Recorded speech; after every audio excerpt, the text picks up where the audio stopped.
আমার best friend Tapu, ওর গায়ে হলুদে একটা মেয়ের সাথে দেখা, অহনা। মেয়েটাকে প্রথম দেখাতেই মনের ভেতরে একটা কেমন কেমন করছে। এই কেমন কেমন করাটাকে যে কিভাবে ব্যাখ্যা করবো তা এখনো জানি না।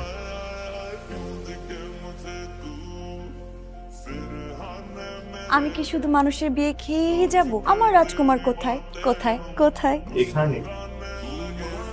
হাই, আমি সাফায়েত। এক্সকিউজ মি মিস, কেউ না, কেউ না, কেউ না, অহনা। অহনা। কি আপনি তো বিরক্ত কেন করছেন? ফুচকা খাবেন? ফুচকা খাওয়ার জন্য তো আসছিলাম। আপনি আপনি খাবেন? শিওর, কিন্তু ওই ঝালটা একটু কম খাই আর কি। আচ্ছা আচ্ছা, শিওর। মামা, একটা মিষ্টি টক দিয়ে ফুচকা বানান তো, ঝাল কিন্তু কম। হ্যাঁ, কম। Thank you so much. কি সমস্যা? এটা এত ঝাল কেন? শিট, এটা মনে হয় আমার ফুচকা আপনাকে ভুলে দিয়ে দিয়েছি। মানে পানি না না, আমি দিচ্ছি পানি। Wait wait wait. কি পানি? ঝাল পানি। কেমন লাগছে আপনার? সেম লাগবে? ভয় পান কেন? আমি বাঘ না ভাল্লুক? দাঁত দেখে তো মনে হয় কামড়ানোর অভ্যাস আছে।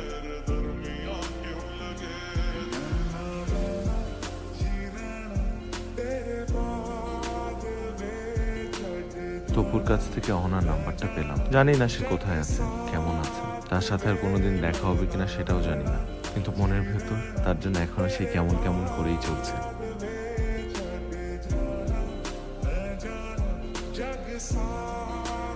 কেউ না, অহনা।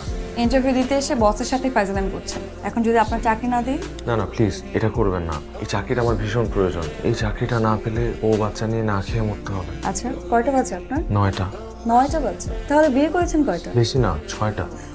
এতগুলো বউকে সময় দেন কি করে? এই তো সপ্তাহে 6 দিনে 6টা বউকে সময় দিই, আর বাকি একদিন গার্লফ্রেন্ডের জন্য মারা। অনেকদিন পর। কেমন আছেন? আপনি তো দেখছি ইন্টারভিউ দিতে এসে বসকে প্রশ্ন করছেন। আমি ভালো আছি, তবে এখন আর একটু বেটার ফিল করছি। চলেন অফিসের সমস্ত কলিগদের সাথে একটু পরিচয় করে দিই। তাহলে কি আমার চাকরিটা হয়ে গেছে? হ্যাঁ। আমার ইন্টারভিউ নেওয়া হবে না? প্রয়োজন নেই। কেমন নেপোটিজম হয়ে গেল না ব্যাপারটা? হলে হয়েছে, সমস্যা নেই। চলেন উঠেন।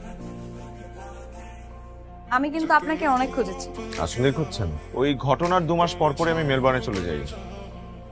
তো আপনি বিদেশে গিয়ে সেখানে সেটেল না হয়ে দেশে কেন ফিরে আসেন? মার জন্য। মাকে রেখে এত দূর একা একা থাকতে ভালো লাগে না। আর এদিকে আমি ভার্সিটি লাইফ থেকে এখন পর্যন্ত একাই থেকে যাচ্ছি। কেন, আঙ্কেল আন্টি কোথায়? বাবা মা তো খুলনায় থাকেন। জান, এখন আর আমার একা থাকতে ভালো লাগে না। তাহলে একা থাকেন না? কিভাবে? আঙ্কেল আন্টিকে আপনার কাছে নিয়ে আসেন। সেটা অবশ্য আমি চাই। কেন? কারণ আমি আমার বাবা মার অবাধ্য মেয়ে। তবে আরেকটা উপায়ও কিন্তু আছে। কি? বল।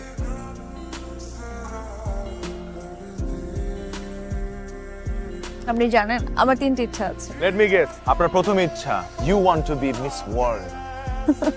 How fun. তাহলে বলুন আপনার 3টা ইচ্ছা কি? না বলে বরং এখনই পূরণ করে ফেলি। আপনার হাতটা দিন তো। কেন, আমার হাত কেন?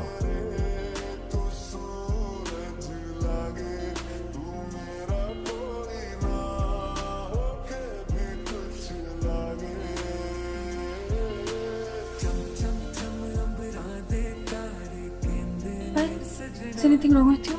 নো, তেমন কিছুই হয়নি। কিন্তু অবশ্যই হয়েছে। কি হয়েছে আমাকে বলো।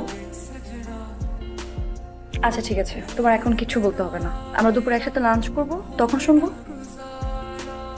ও না,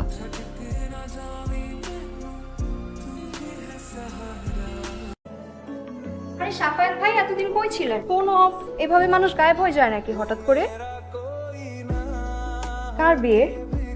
আপনার বিয়ে? তাহলে ম্যাডাম? তুই না থাকলে আমার কি হবে? দাঁড়া, সাফায়েত বিদেশ থেকে আসুক, তারপর তোকে পার্মানেন্ট করে ফেলবো। হ্যাঁ, কেমন আছিস? মায়ের শরীর ভালো এখন?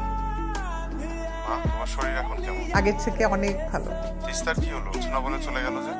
কোথাও যায়নি, এখানেই বসে আছে। মনে হয় তোর উপরেই রাগ করেছে। আগের মতো তোর সাথে যোগাযোগ হয় না তো, সেই জন্য। তুমি ওষুধ খাচ্ছ তো ঠিক মতো? ওরে বাবা, তিস্তা থাকতে অনিয়ম করার কোনো সুযোগ আছে নাকি?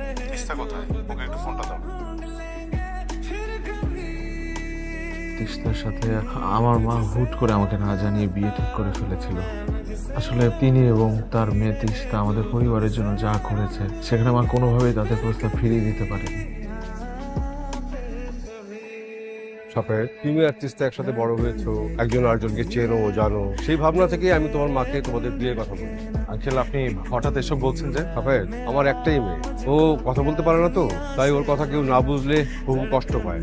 তুমি ছাড়া তিস্তাকে অন্য কারো হাতে তুলে দিতে সহজ হয়ে যায়। তুমি ওকে কোনো সময় কষ্ট দিও না, ওকে যত্নে রেখো, কখনো কষ্ট দিও না। আপনি চিন্তা করবেন না আঙ্কেল, আমি আপনার মেয়েকে কখনো কষ্ট দেবো না।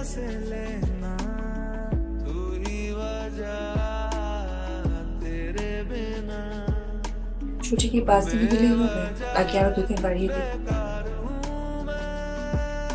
সকাল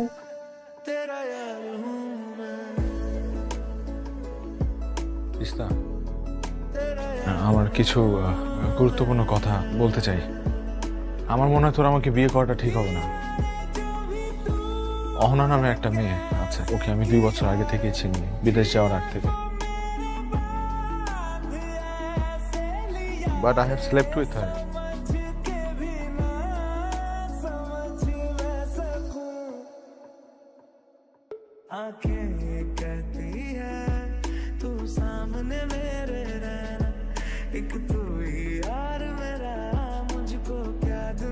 স্যার, আপনি কি অহনা ম্যাডামের কাছে আসছিলেন? উনি তো এখান থেকে চলে গেছে। কোথায় গেছে? কোথায় গেছে এটা আমাকে বলে যায়নি, তবে যাওয়ার সময় স্যার একটা প্যাকেট দিয়ে গেছে আমার হাতে আপনাকে দেওয়ার জন্য। দাঁড়ান স্যার, আমি প্যাকেটটা নিয়ে আসতেছি। এই যে স্যার, আসি স্যার। আসসালামু আলাইকুম। সাফায়াত, আমি জানতাম তুমি আসবে। তুমি যখন চিঠিটা পড়ছো তখন আমি তোমার থেকে অনেক দূরে। তোমার সমস্ত পরিস্থিতি আমি জানি। সিমরান আমাকে সব বলেছে, জানি বলেই তোমাকে প্রতারক বলতে পারছি না। তোমার জায়গায় আমি থাকলে আমি অন্য কিছু করতে পারতাম না, কিন্তু মাঝে মাঝে সত্যিটা মেনে নিতে আমারও কষ্ট হয় যে আমার নয় তার পিছু ছুটবো আমি কতকাল। আমি চলে যাচ্ছি, তুমি চোখের সামনে থাকলে আমি নিজেকে নিয়ন্ত্রণ করতে পারবো না। তোমার উপর আমার কোনো রাগ নেই, সহজ সুন্দর একটা জীবন হোক তোমার। তবে জেনে রেখো, তুমি আমার শেষ ভালোবাসা।